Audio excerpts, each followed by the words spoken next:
Muy bien, buenos días a todos. Pues vamos a seguir con la exposición del Evangelio de Marcos. Y antes de empezar a leer el texto, os voy a hacer una pregunta. Bueno, no voy a dar ningún premio, pero la pregunta es la siguiente. ¿Cuál es la iglesia que más tiempo ha sido en uso de forma ininterrumpida en todo el mundo? Bueno, no se encuentra aquí en España.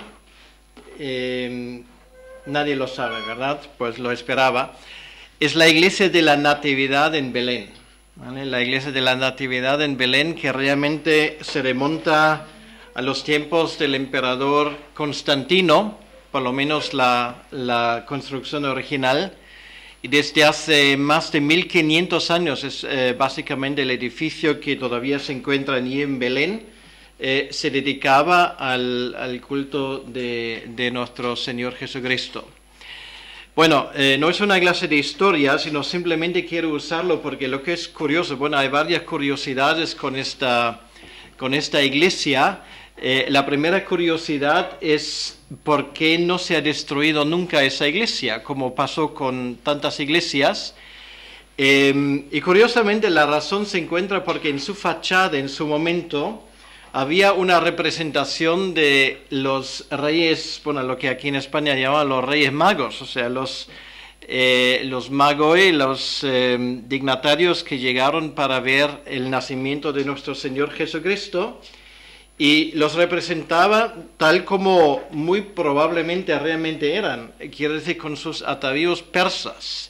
Y cuando llegaron los persas en el siglo VII para arrasar todo lo que se les puso por en medio, respetaron esa iglesia precisamente por esa reproducción que se veía en la fachada de los tres reyes magos con su indumentaria persa. Pero de eso no quiero hablar. La otra curiosidad es cómo se accede a esa iglesia. Tiene una puerta, pero incluso la puerta que tenemos aquí en esa iglesia nuestra, en comparación, queda muy grande, porque es la puerta de iglesia más pequeña que existe en el mundo. Y se dice que hay una razón para ello, porque los que construyeron la iglesia en su momento querían que todo el mundo tenía que agacharse, queriendo o no queriendo, si no quiero dar un morrazo contra el muro. Y es así hasta el día de hoy. A esa iglesia se llega uno por uno, y todo el mundo que tiene que entrar allí, a menos que sea pigmeo o tiene algún problema de crecimiento, pues tiene que agacharse. Bueno, los niños, por cierto, no, evidentemente, pero los mayores sí. Bueno, ¿por qué cuento esto? Porque el texto que hoy vamos a considerar, pues tiene que ver un poco con ese tema. Y el tema es cómo entrar en el reino de Dios. ¿Cómo recibir el mensaje del reino de Dios? En una ocasión Jesús dijo que la puerta realmente para acceder a ese camino era un puerto estrecho, que era difícil encontrarlo y difícil caminarlo, y sin embargo él hablaba de la puerta ancha, del camino ancho de la perdición, donde transitaría mucha gente y que era muy fácil andar allí. Se puede llevar allí todas las riquezas de uno, todos los dioses y todo el lastre que esta vida nos da y perder al final el alma. Esto es la diferencia entre los dos caminos. Bueno, antes de leer el texto, simplemente quiero dar el contexto. Jesús ahora está caminando hacia Jerusalén, sería la última vez que lo haría. Lo ha hecho en por lo menos 3 ocasiones, por lo menos durante ese tiempo de su ministerio, y ahora sería la última vez porque su ministerio terrenal ahora toca a su final. Estamos ahora hablando aproximadamente del mes, tal vez finales del marzo, inicio de abril, del año 30 después de Cristo, y lo que en Jerusalén le espera es la crucifixión, y él lo sabe. Había preparado también a sus discípulos a esto, y en ese camino hacia abajo él se mueve por la zona, lo hablamos la última vez, que está al otro lado del río Jordán, que hoy día sería el país de Jordania, pues por ahí baja, que era el camino, para decirlo así, normal para viajar de Galilea hacia Jerusalén. Y ahí pues tiene varios encuentros. Por ejemplo, la última vez hablamos con un encuentro que él tenía con los fariseos, que le pusieron una pregunta para tentarle, dice el texto, lo cual quiere decir una pregunta para pues causarle algún daño. Era el tema del divorcio y la cosa, bueno, no salió precisamente como ellos habían esperado. Bueno, ahora él tiene un encuentro realmente no planificado, sino un encuentro, digamos, de esos que podríamos decir que se deben, digamos, a las circunstancias. Y era un encuentro con unos niños. Es el versículo 13 al 16 del Evangelio de San Marcos, y vamos a leerlo ahora. Marcos 10, 13 al 16 dice así: y le presentaban niños para que los tocase. Y los discípulos reprendían a los que los presentaban. Viéndolo Jesús se indignó y les dijo: dejad a los niños venir a mí, y no se lo impidáis, porque de los tales es el reino de Dios. De cierto os digo que el que no reciba en el reino de Dios, que no reciba el reino de Dios como un niño, no entrará en él. Y tomándolos en los brazos, poniendo las manos sobre ellos, los bendecía. Señor, pedimos que tú bendigas esta palabra en nosotros y que podamos entender lo que nos quieres transmitir en esta mañana. Añade, por favor, Señor, a la lectura de tu palabra también tu bendición. Amén. Pues ahora Jesucristo está usando esta ocasión circunstancial, podríamos decirlo, de ese encuentro con los niños y con los padres que trajeron esos niños a su presencia, para enseñar a los discípulos cómo una persona debe de responder al mensaje del Evangelio. Y es realmente un pasaje bastante curioso. Bueno, lo primero que leemos aquí es cómo los niños llegan a Jesús. Ellos mismos no pueden... bueno, me imagino que la mayoría ni siquiera podían caminar. De todos modos, por si solo no hubiesen escogido ese camino, si no son los padres que los traen, o bien en sus brazos, o bien tomándolos de la mano. ¿Por qué lo hacen realmente? Es curioso, porque Jesús estaba de camino y no sabemos exactamente cuál era la circunstancia de ese encuentro. Aparte, el texto no dice que los niños que traen estaban enfermos de alguna manera o que tenían algún problema.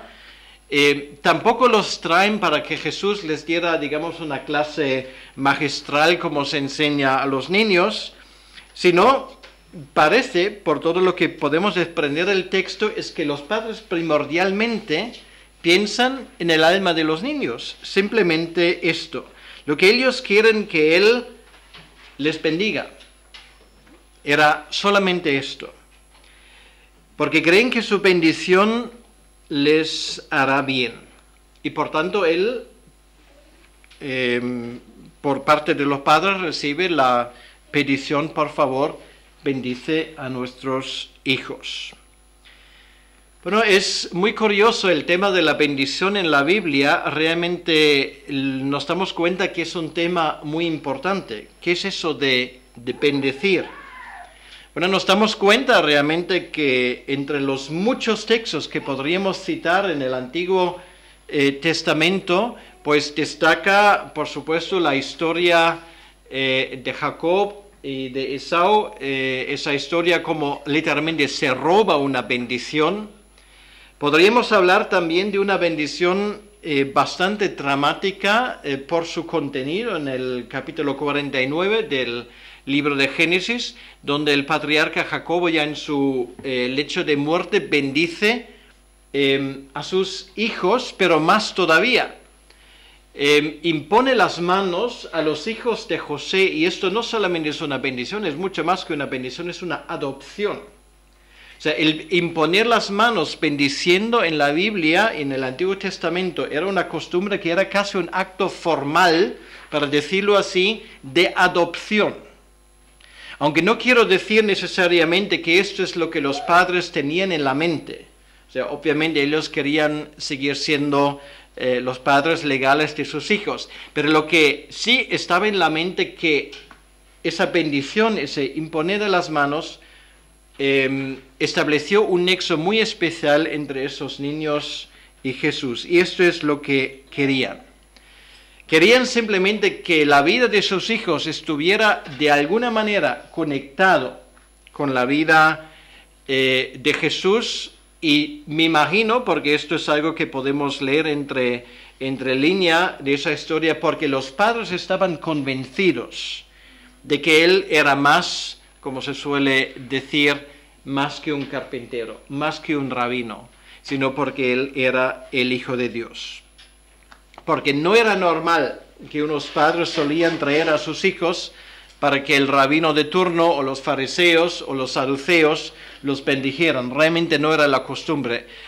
Y no era la costumbre, entre otras cosas, porque un niño en la sociedad judía, en un principio, por lo menos en esa edad, no contaba absolutamente nada. O sea, no tenía ningún tipo de derecho, salvo el ser enseñado en la palabra de Dios, pero normalmente donde había mayores, pues un niño no estaba. En ese sentido, realmente es una historia muy interesante, porque si lo comparamos en la literatura contextual, realmente nos faltan casos donde padres traen niños simplemente para que un rabino los bendiga. Ahora bien, los padres vienen con toda la ilusión del mundo, y bueno, me imagino que Jesús estaba enseñando, como era su costumbre. Ya era una personalidad conocida, no era la primera vez que él tomaba el camino. Además, la gente ya después tocaba al final su ministerio, la gente ya le conocía, llamaba la atención por donde quiera él pisara tierra, y enseguida había mucha gente. Y me imagino que los padres, tal vez aprovechando un momento cuando Jesús hizo una pausa, pues vinieron enfrente con toda la ilusión del mundo para pedirle simplemente a Jesús que los bendijese. Pero como se suele decir en castellano, todo mi gozo en un pozo, porque ahora viene el jarrón de agua fría. ¿Qué pasó? Pues los discípulos, como los Doberman de Dios, pues estaban alrededor de él y les ladraban. Bueno, lo digo un poco a mi manera. Les asustaban bastante y dice, bueno, esto el Señor ahora no tiene tiempo, y menos todavía para unos mocosos que no paran de llorar. El Señor está cansado ahora, y bueno, pues venir en otro momento, o bueno, si queréis, nosotros le vamos a bendecir igual y podéis iros en paz, ¿no? Bueno, no sé si fue exactamente así, pero realmente lo que dice aquí, los discípulos reprendían a los que los presentaban. O sea, no era simplemente un decir, bueno, fuera de aquí, sino, bueno, ¿y vosotros qué os habéis creído? O sea, nuestro Señor viene aquí para malgastar su tiempo con niños que realmente no tienen ninguna importancia. ¿No sabéis que Él ha venido, bueno, para otras cosas?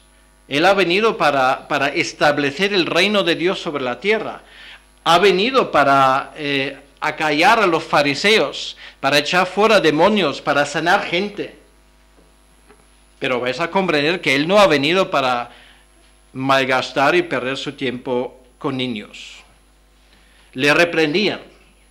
O sea, como si ellos hubiesen cometido un pecado, digamos, digno de reprensión.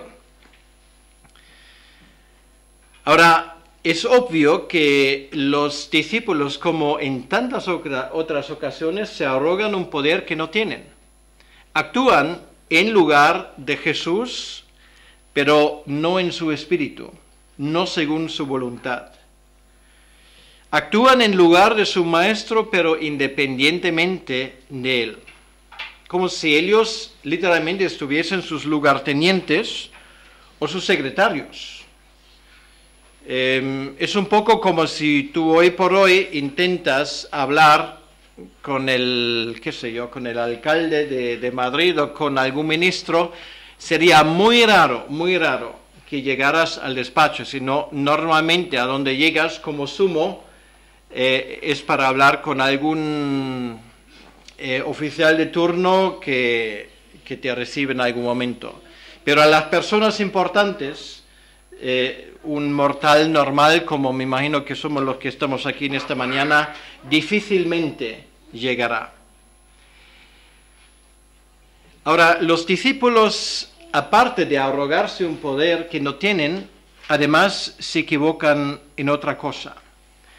Porque hace poco tiempo Jesús, bueno, en ese capítulo 9, y ya camino hacia Jerusalén, hablaba en más de una ocasión de niños. Por ejemplo, en el capítulo 9, versículo 37, bueno, a raíz de una bronca tremenda que los discípulos tenían entre ellos a ver quién es el que manda más, bueno, una pregunta muy importante hoy en día también, él dice, el que recibe mi nombre a un niño como este me recibe a mí, y el que a mí me recibe no me recibe a mí, sino al que me envió. Quiere decir, la importancia nuestra se decide, entre otras cosas, si tenemos tiempo para aquellos que parece que son los últimos de la fila, como en ese caso un niño. O por ejemplo en el capítulo 9, versículo 42, muy poco después dice, cualquiera que haga tropezar a uno de estos pequeñitos que creen en mí, mejor le fuera si se le atase una piedra de molino al cuello y se le arrojase en el mar. Quiere decir que Jesús tiene una relación especial con los niños, de eso no cabe duda, y es algo que a los discípulos parece que hasta el momento no les había entrado bien. Ahora, si paramos aquí un momento, también eso contiene una lección muy importante para nosotros. Como creyentes, como discípulos, incluso bien intencionados, tenemos que darnos cuenta de una cosa que es muy importante. Nosotros no somos los lugartenientes de nuestro Maestro. Actuar independientemente de Cristo no es una buena idea. No somos sus abogados, nosotros somos sus embajadores, y hay una gran diferencia entre ambas cosas. Un embajador depende totalmente de aquel que le manda, que suele ser el ministro de Asuntos Exteriores. Un embajador no tiene opinión propia. O sea, tú opinas, por ejemplo, o vas a una embajada, si esto fuera posible, o si habéis escuchado alguna vez una entrevista con un embajador, es la cosa más insulsa, más terrible casi, porque el embajador no dice nada propio, o sea, solamente dice cosas oficiales, ¿vale? No tiene propia opinión porque su propia opinión no importa para nada. La única opinión que él tiene es la opinión de aquel que representa. Sin embargo, el abogado no. Si habéis tenido que acudir alguna vez a juicio, y espero que no, pero lo que pasa muchas veces, el abogado incluso te puede llegar a decir, bueno, tú te callas, ¿vale? Lo que tú opinas y lo que quieras decir no importa para nada. Déjame hablar a mí, para eso me pagas, ¿vale? Bueno, no lo van a decir así, pero es normalmente lo que tienen en la mente, porque mientras que lo pagas, ellos van a hablar por ti y lo hacen a su manera. Bueno, aquí los discípulos estaban confundiéndose. La Biblia no dice en ningún lugar que nosotros somos los abogados de Dios o sus oficiales, sino que somos sus embajadores.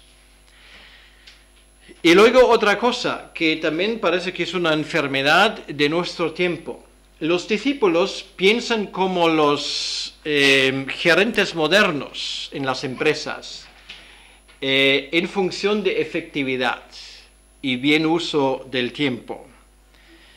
Quiere decir que eso de hablar con niños no entra en las prioridades de esta empresa que se dedica a establecer el reino de Dios. Por lo tanto, entonces, callar la boca a los fariseos, sanar a los enfermos, preparar el reino venidero, pues todo esto ellos lo entienden como tarea legítima, pero esto de bendecir a niños, no. Y no es así que muchas veces también en las iglesias estamos en este peligro, o como creyentes individuales, de pensar de que hay cosas más importantes que hacer que preocuparse de aquellos que el Señor ha puesto en nuestro camino. Pues a veces cuando uno lleva ya, bueno, como yo en ese caso casi 30 años, dedicándome a pleno tiempo a asuntos del reino de Dios, como se suele decir, pues uno a veces se sorprende hasta qué punto uno puede llegar a ser profesional, y no lo digo con mucho orgullo, porque a veces puede pasar que, y hablo de mí mismo, que estás sentado en tu escritorio preparando, por ejemplo, un mensaje, y que alguien llama a la puerta que tiene una necesidad obvia. Y uno es capaz de decir, no, mira, ahora no tengo tiempo. ¿Por qué no tengo tiempo? Porque tengo que preparar el sermón. Ahora, si lo piensas fríamente, realmente esto es una barbaridad, ¿vale? Porque la prioridad siempre es aquel que llama a tu puerta.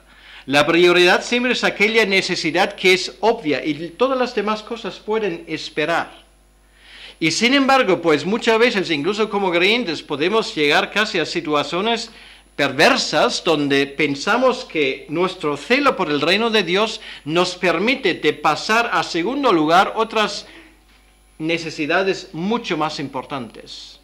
Por lo tanto, mucho cuidado con esa profesionalidad evangélica que a veces nos damos este aire. No es nada bueno. No hay nada más importante que aquel que se llama en el Nuevo Testamento tu prójimo. Y tu prójimo es aquel que te está más cerca. No necesariamente tu prioridad, porque los prójimos suelen tener necesidades en el momento menos esperado. Los prójimos a veces te molestan cuando no te encaja muy bien en tu programa. Pensar en aquel hombre que llama a medianoche para pedir un pan. ¿Qué te parecería si tu vecino viniese pues a las 2 de la madrugada para pedirte pues una chorrada simplemente porque es por su propia culpa ha perdido la ocasión de comprar pan cuando era necesario? Y a veces pues podemos incluso enfadarnos con la gente que está alrededor de nuestra propia iglesia porque pensamos que estamos con todo el derecho del mundo y nos olvidamos que el Señor nos ha llamado en primer lugar para atender a aquellos que tienen necesidades ya, inmediatamente. Entonces esto es algo que caracteriza a nuestro Señor. El Señor Jesús jamás dio un portazo a aquel que le pidió auxilio.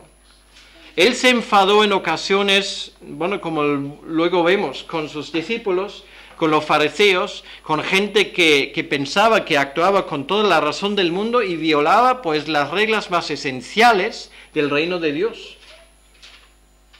Pero él nunca echó fuera a aquel que vino a él para pedirle ayuda. Si algo aprendemos de la vida de Jesús es que él era siempre disponible. No tenía horario de despacho. No tenía momentos cuando no estaba disponible. Incluso en momentos cuando había dado vacaciones a sus discípulos y seguramente él también estaba cansado, no se enfadó cuando la gente se le echó encima otra vez, sino todo lo contrario. El texto bíblico dice que él sentía una gran compasión, porque lo que vio es que la gente eran como pastores, como ovejas sin pastor.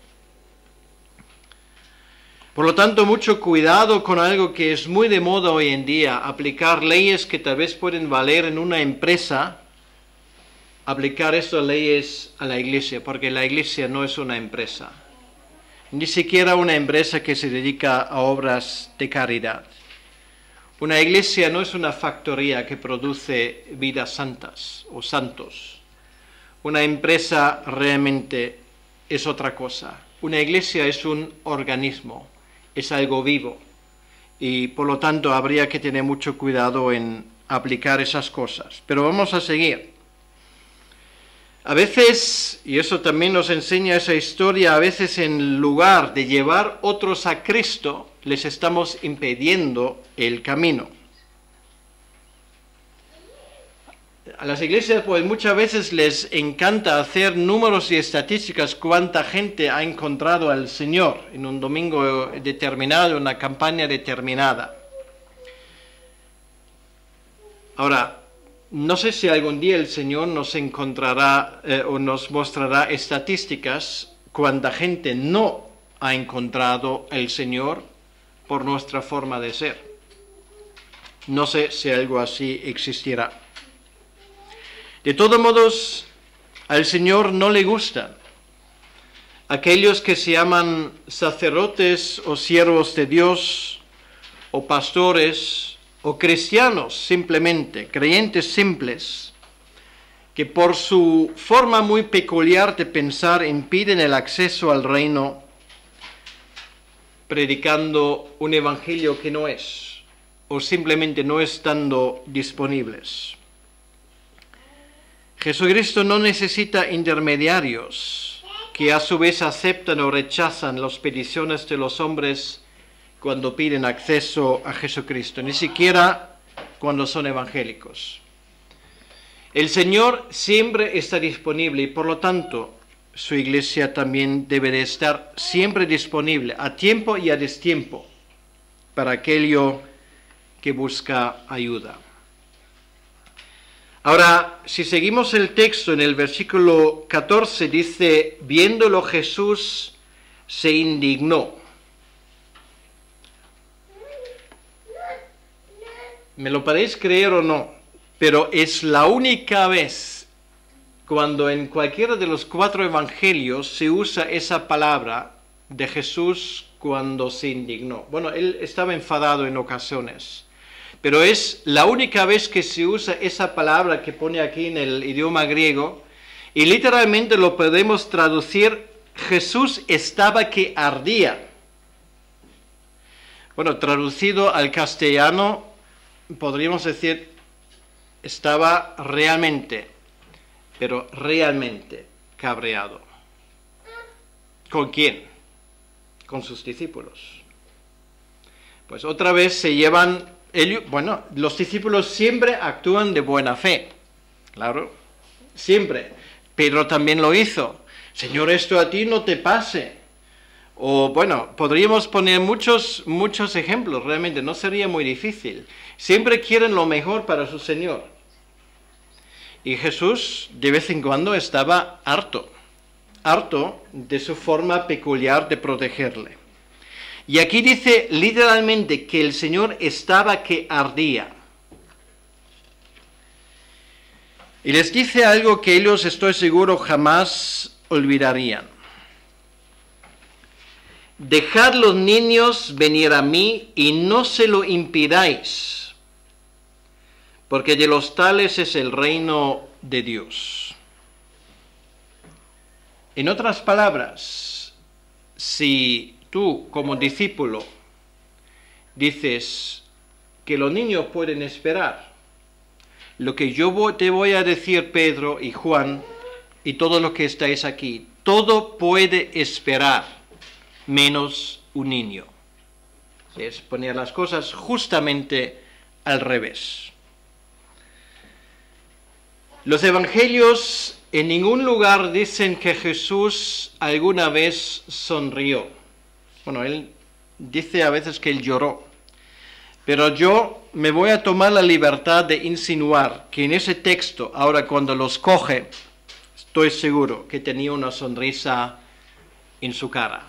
Porque yo no me imagino a Jesús cogiendo a los niños teniendo el semblante serio, aunque se haya enfadado muy poco antes con sus discípulos.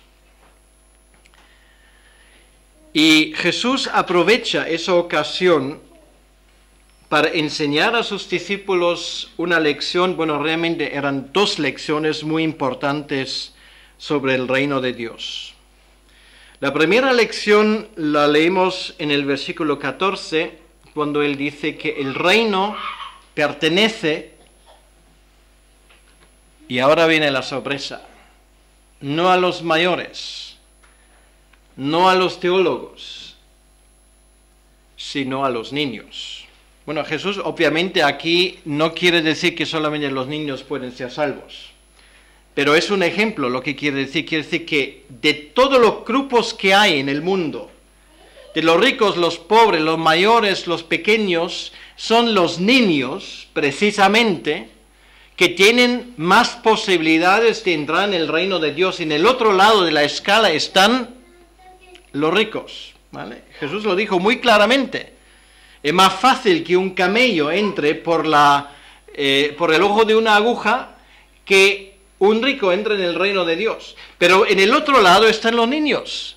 Lo tienen fácil porque lo llevan, para decirlo así, en la sangre. Los niños tienen libre acceso al reino de Dios, pero como vemos en la historia aquí, hace falta padres que los traigan. Es el privilegio de los padres de llevar a sus hijos a Cristo cuando no pueden hacerlo todavía por sus propias fuerzas. Por eso es una buenísima idea que los niños estén bienvenidos en una iglesia. Es una buenísima idea que a los niños se dan toda la atención que les hace falta.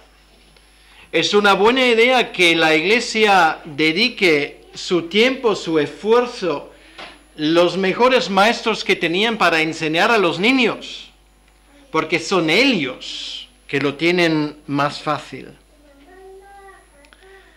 El mejor profesor de un niño, por cierto, no será el maestro o la maestra de la escuela dominical, aunque espero que sean muy buenos, sino que son sus propios padres, su padre y su madre.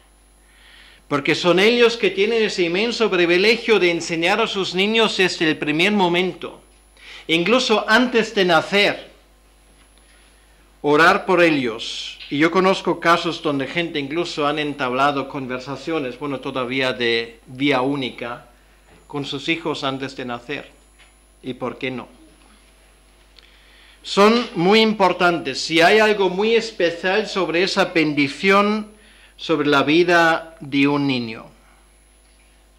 Eso quiere decir que la buena influencia, el poder de Dios, del Dios vivo, está sobre sus vidas desde el primer momento, desde que fueron concebidos. La bendición en la Biblia es un tema muy importante. La bendición no solamente son palabras. La bendición es el poder de Dios hecho palabra y causa realmente efectos concretos en la vida de una persona. Es una buena idea empezar y terminar el día con una bendición. Bendecir a nuestros hijos antes de que salgan de casa, como era la costumbre en cualquier familia judía, muchas veces hasta el día de hoy. Es una buena costumbre, porque en el mundo que nos toca vivir hace falta la bendición. El reino de Dios no es solamente para los que voluntariamente se acercan a Cristo, sino también a los que todavía no son capaces de buscar la gracia del Señor y su perdón por sí mismo. Es el privilegio de los padres de traer a sus niños. Y es el mayor privilegio que una madre y un padre pueden tener en su vida. ¿Y por qué es un privilegio tan grande? Porque Jesús lo dice implícitamente en sus palabras, porque los niños son más sensibles a la existencia de un mundo invisible. Y eso les hace, por otro lado, muy vulnerable a las malas intenciones de influenciar a un niño para mal. A un niño no le tienes que explicar o darle las razones por la existencia de Dios, o de que hay un mundo invisible, porque un niño lo asume con toda la naturalidad. Y esa creencia, esa apertura para algo que a los mayores a veces les cuesta un montón, se puede usar para bien o para mal. Y lo que ocurre hoy en día, y solamente hay que encender la televisión casi a cualquier hora y ver los dibujos animados que salen, es introducirlos literalmente a un mundo malvado, a un mundo de brujas, a un mundo de cosas realmente absurdas y peligrosas, porque el niño lo va a asumir con naturalidad. No hace falta que los niños se conviertan primero en mayores antes de poder hablarles de Jesús. Es muy importante, por lo tanto, que a los niños se les dé, y lo dije antes, prioridad en escuchar el mensaje. Y hoy me imagino que en verano no hay escuela dominical para niños, pero cuando veo a veces los niños yendo abajo, a veces me pregunto qué es lo que piensan los mayores, que es la guardería de la iglesia, para que no molesten aquí en el culto. Y os digo una cosa, lo que pasa aquí abajo tal vez es mucho más importante de lo que pasa aquí arriba. Y los que están a cargo de enseñar a los niños tienen un inmenso privilegio de poder acercarles y explicarles, tal vez en algunos casos por primera vez, lo que es la verdad en el reino de Dios. Los mayores lo tenemos mucho más complicado, un niño no. Quitarle a un niño el evangelio, ese privilegio de estar con Jesús, es el mayor crimen que se puede imaginar. Y por eso Jesús dice, mejor le sería ser echado al mar con una gran piedra alrededor del cuello. Eso lo dice Jesús, por cierto. Pues después de haber hablado de los niños y saliendo del significado más inmediato de esas palabras, Jesucristo da un sentido más amplio a sus palabras. Porque Jesucristo quiere que también sus discípulos, y esto ahora va con nosotros, los mayores, que tengamos calidades espirituales de niños que a la vez son compatibles con la madurez. Jesucristo quiere que tengamos ciertas calidades que caracterizan a los niños que nos hace mucha falta. No es para que nos comportamos de forma infantil, esto es otra cosa, el infantilismo. Pero que Jesús quiere que nos comportemos, que tengamos calidades que son propios de un niño, que también para una persona mayor no les viene mal. ¿En qué consisten esas calidades? Por ejemplo, en la confianza. Un niño tiene una confianza innata hacia los padres y por implicación una confianza innata hacia Dios. En el momento cuando un niño puede comprender de que Dios existe, un niño pues puede llegar a ese punto muy temprano en su vida.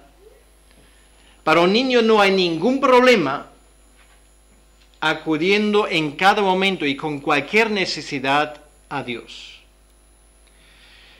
Eso cualquiera que ha enseñado a niños o que ha tenido el privilegio de ver a sus propios niños crecer puede escribir tomos sobre ese tema. Un niño tiene una fe, una confianza innata. Es un regalo precioso de Dios, que los mayores luego se dedican a destruirlo sistemáticamente. Hay que decirlo, infelizmente, esto es lo que ocurre. Ya en nuestras escuelas y en preescolar, pues de forma implícita o explícita, se le destruye a los niños, o se intenta por lo menos destruir su fe de una forma coherente. Otra cosa que caracteriza a un niño, que ya es mucho más difícil verlo en un mayor, a menos que sea borracho, es el gozo. El reírse, el sonreírse, el decir, oye, estoy feliz. Bueno, yo no sé cuándo fue la última vez que has escuchado a un mayor pronunciando esa frase. Estoy feliz y contento. Un niño no hace falta que lo diga porque lo ves en su cara. Para un niño realmente, bueno, hoy nos hemos vuelto muy sofisticados y a menos que tiene la Play 3 y qué sé yo qué más, pues no va a ser feliz porque lo ve en la tele todos los días. Pero antes, bueno, alguien antes lo mencionó, pues se solía jugar a las chapas y un niño era feliz. O le dabas una pelota de fútbol y bueno, podía estar feliz el chico durante horas. Ahora, a lo que voy es esto. A los mayores nos falta esa capacidad de simplemente decir estoy hoy por hoy, día 24 de julio, estoy feliz. ¿Y por qué no podemos decirlo? Bueno, porque tenemos el run run en nuestra cabeza. Bueno, a ver qué pasa, a ver cómo voy a pagar esto, a ver si me va a pasar esto. Entonces tenemos un montón de cosas que nos comen el coco, cosas que no somos capaces de resolverlo realmente, porque van más allá de nuestras posibilidades. Tememos cosas que podrían pasar, pero que en el 95% de los casos no pasan. Nos preocupamos por cosas por las cuales no tenemos ningún tipo de influencia, a ver si cojo el cáncer, a ver si le pasa esto a mi hijo. Y realmente nuestra vida, dependiendo un poco de nuestra personalidad, pues llega a un tal punto que lo que es el gozo, la alegría, el decir, hoy estoy feliz, es prácticamente desconocido en la vida de una persona adulta. Y no solamente estoy hablando de los que no creen, sino también de muchísimos creyentes. Si a un creyente no le notas, bueno, yo no digo que hay que andar por el mundo sonriendo todos los días, las 24 horas. También es verdad, pues a nosotros pueden pasar cosas. Pero te voy a decir otra cosa, si no se nota una diferencia entre mi vida y la vida de alguien que no tiene la esperanza en Cristo, pues sinceramente yo creo que algo va mal. Porque nuestra vida está resuelta en Cristo. ¿A dónde vamos? ¿Qué es lo peor que nos puede pasar en este mundo? Bueno, tal vez la muerte, tal vez coger una enfermedad, es cierto, es que hay cosas terribles, pero para un creyente prevalece el conocimiento que al final del camino, ¿qué hay? Tinieblas, incertidumbre, desesperación, y la respuesta es no. Hay un largo día de mañana, hay una esperanza, hay una casa en el cielo que me espera y que el carpintero de Nazaret de momento está construyendo. ¿Qué te parece esto? Tiene una eternidad delante, tiene planes contigo.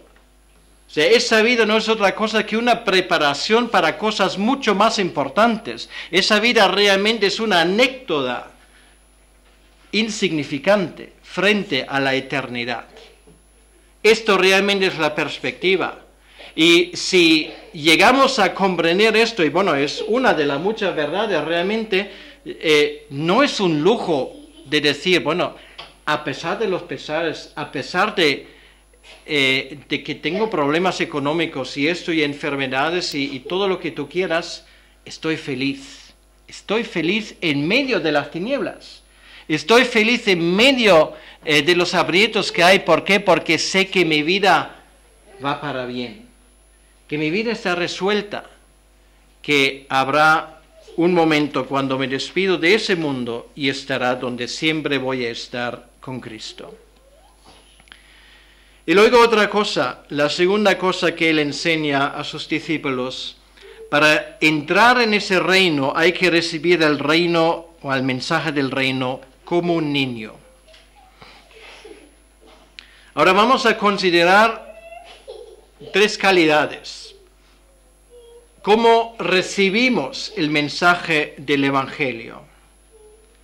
¿Cómo recibe el niño cuando su padre o su madre le diga algo? Con simplicidad y sinceridad. Los niños son muy listos, pero por regla general, por lo menos hasta cierta edad, son sinceros y sencillos. Y por eso el refrán que dice, los niños y los locos dicen la verdad. Porque, bueno, de eso hay muchos chistes, y no voy a caer en la tentación de caer ninguno porque se me da fatal, pero los niños a veces dicen las cosas cuando no deberían decirlo, simplemente porque no piensan en las consecuencias. Nosotros los mayores somos muy hipócritas. Y bueno, pensamos nuestras cosas, y una cosa que hablamos en casa, luego no se lo decimos al tío Pepe porque no debería escucharlo, pero un niño que lo escucha tal vez se lo dice al tío Pepe y ya hay un problema familiar, ¿no? Bueno, eso todos podemos contar ejemplos, estoy seguro. Bueno, un niño, por lo menos hasta cierta edad, no comprende de esas dobleces. O sea, un niño dice lo que piensa y piensa lo que dice.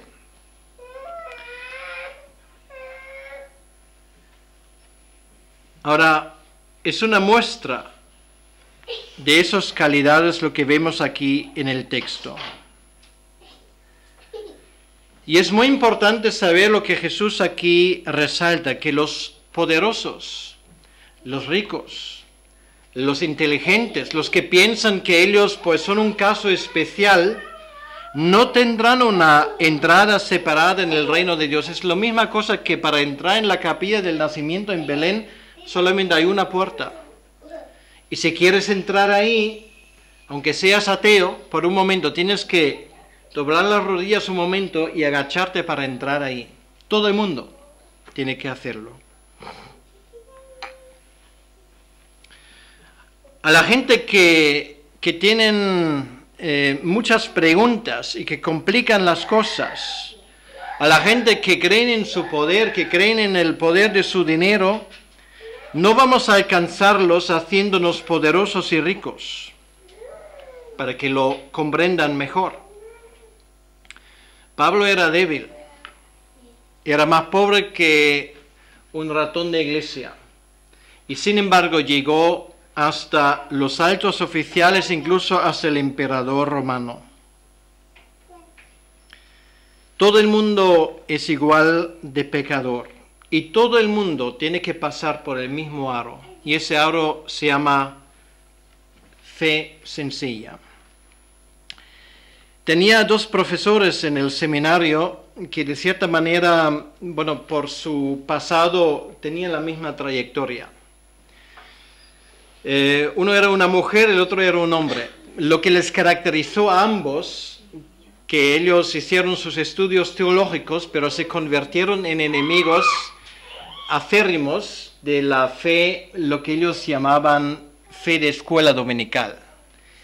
Eran capacidades en su reino. Dominaban el griego, dominaban el hebreo, hicieron todo lo que podían para demostrar, siendo teólogos, evangélicos además, que esto realmente no era la palabra de Dios. Esas cosas existen.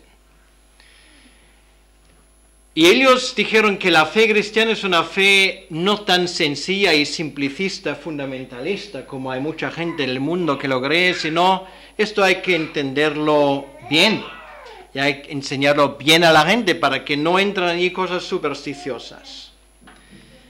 Bueno, a uno de los dos, que por cierto no se conocieron mutuamente, a uno de los dos le mandaron en los años 60, cuando Billy Graham hizo algunas campañas evangelísticas, a asistir como observador a una campaña de estas, para luego, claro, eso se esperaba, escribir un informe nefasto sobre las barbaridades que el fundamentalista Billy Graham iba a decir sobre la Biblia. Esto era su tarea. Y estaba ahí, tomando nota, y al segundo o tercer día ocurrió algo que solamente se puede comparar con la conversión de Pablo o de Saulo camino a Damasco. No me preguntes cómo, pero ese hombre se convirtió ahí en el mismo lugar y dejaba atrás, digamos, toda su sabiduría supuesta teológica, todas sus teorías de que esto realmente no era la palabra de Dios, se le fue en un momento. Y realmente él, con 2 doctorados, luego volvió a la comisión para decirles no lo que ellos esperaban, sino que él había encontrado su Señor y Salvador.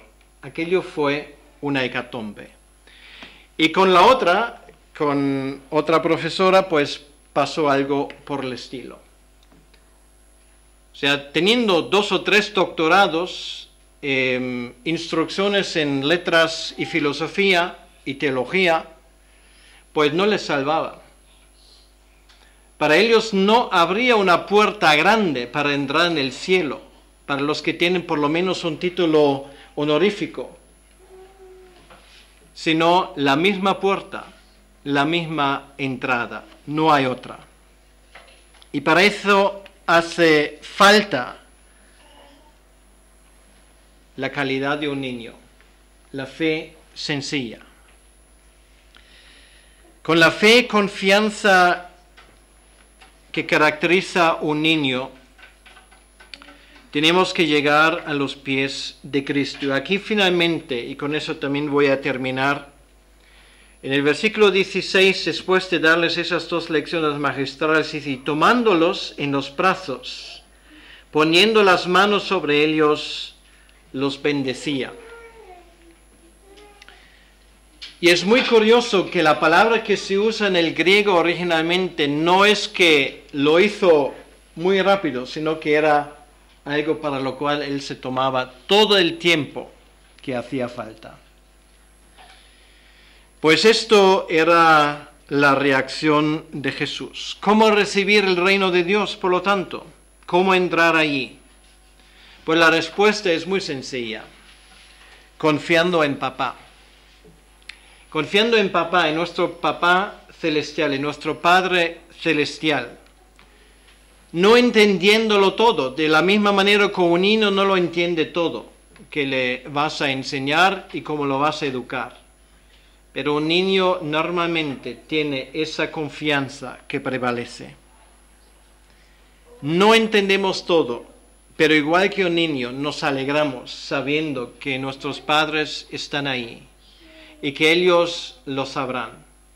Y esto nos puede convertirnos en las personas más felices del mundo. Y eso espero que sea vuestro caso y el mío también para siempre. Vamos a orar un momento.